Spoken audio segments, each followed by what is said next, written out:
Attention, le voilà, le palmarès exclusif des produits préférés des Français. Et roulement de tambour, sans surprise, les deux produits préférés sont le livret A et l'assurance vie. Et quelle surprise!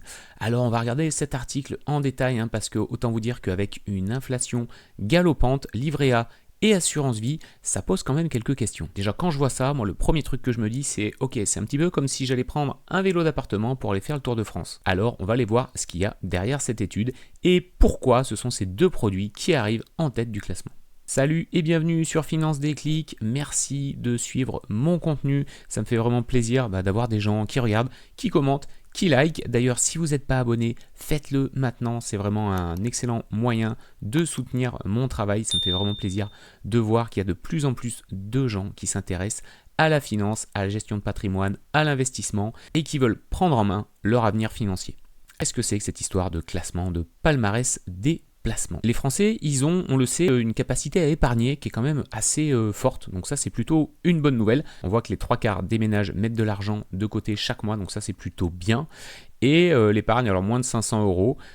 500 euros, je trouve que c'est déjà pas mal. Alors moins de 500 euros, évidemment, c'est pas très précis. On ne sait pas si c'est 50 ou 490.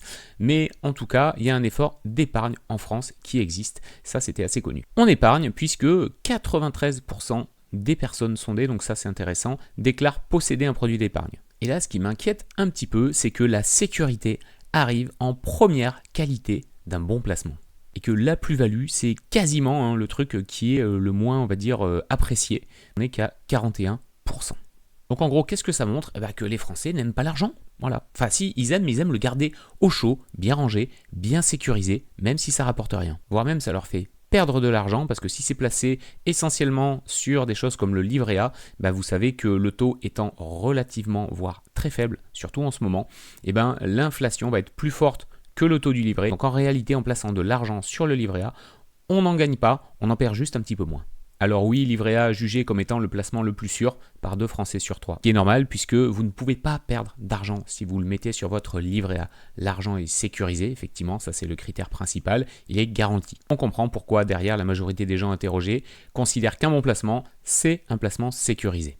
Ça c'est intéressant, on voit que c'est un support qui est privilégié pour l'épargne des enfants. Et on verra que si on prend un peu le recul, est-ce que c'est vraiment le cas ? En général, si on commence à épargner pour ses enfants, on peut le faire assez tôt, dès leur naissance, mais ils n'ont pas besoin d'argent tout de suite. C'est plutôt de l'argent qu'on veut pouvoir leur donner quand ils seront plus grands, voire à leur majorité. Donc avoir de l'argent disponible à ce moment-là, déjà c'est un critère, si on prend un peu de recul, on peut se dire que ça n'a pas forcément beaucoup d'intérêt. Sans surprise, là aussi, l'assurance vie arrive en deuxième parce que, on le sait que les Français ont mis beaucoup d'argent dans de l'assurance vie, sport qui est utilisé parce qu'il est considéré comme plus avantageux sur le plan fiscal. Si on regarde en détail donc les placements qu'il faut privilégier pour sa retraite, on voit que l'assurance vie avec un fonds en euros arrive en tête. Il faut savoir que le fonds en euros, c'est du capital qui est garanti, mais même chose que le livret A, c'est pas quelque chose qui travaille très très fort. Et en deuxième position, on retrouve notre copain le livret A, qui est là toujours présent. Et ce qui est très marrant, c'est qu'on voit que tout ce qui est ETF, notamment, ça arrive très très bas dans le classement. Et ça, c'est assez flippant parce que pour moi, ça montre qu'on a une assez mauvaise, voire une très mauvaise éducation financière en France. Et je m'inclus dedans parce que j'ai découvert les ETF en 2018, donc ça fait pas si longtemps que ça. Donc on a un petit peu l'impression que les Français, ils aiment les mauvais placements, des choses qui rapportent pas des masses. Je pense qu'en vrai, la vraie problématique qu'on a en France, c'est qu'on ne sait pas vraiment pourquoi on épargne. On met de l'argent de côté par réflexe, donc ça c'est un bon réflexe, ça c'est cool. Mais derrière, il n'y a pas un objectif clair, il n'y a pas un horizon de temps qui est bien défini, donc il n'y a pas de stratégie. Résultat, on met tout sur les mêmes supports, livret A, compte courant, assurance vie, en mode un petit peu par défaut. Alors que si on veut vraiment avoir une stratégie patrimoniale et commencer à réfléchir, une bonne manière de faire, en tout cas moi une manière de faire que j'aime beaucoup, c'est d'avoir des objectifs. Et en fait, chaque placement devrait avoir son objectif. Voire même mieux, chaque objectif devrait avoir son placement. Si vous avez un projet à 6 mois, par exemple, de changer de voiture, là, évidemment, il faut quelque chose de liquide, de peu risqué, pour que vous puissiez récupérer facilement et rapidement, sans perdre d'argent, donc quelque chose de sécurisé, la somme que vous avez placée. Vous avez un projet à 3 ans, on peut viser avec un petit peu plus de risque. Et si vous avez une visibilité à 20 ans, par exemple, préparez votre retraite, là, on peut vraiment construire quelque chose qui va vous permettre d'aller chercher de la performance. Donc ce qui manque vraiment, je pense, c'est de l'éducation financière. Et notamment comprendre que plus on est sécurisé, moins on a de performance, moins on est sécurisé, plus on peut aller chercher de la performance. Et qu'est-ce qui vous permet de maximiser cette performance? C'est le temps. Sur des produits comme les ETF par exemple, on sait qu'au niveau de la bourse, ça fluctue. Il y a des crises, il y a eu la crise de 2008, il y a eu la crise de 2020 avec le Covid. Donc là, c'est des moments où la bourse va se casser la gueule et potentiellement, on peut perdre beaucoup d'argent à ce moment-là. Mais sur du long terme, on voit que la bourse va avoir tendance à remonter. Donc pour mettre à profit ces fluctuations, il faut derrière avoir un objectif qui va être plutôt sur du long terme.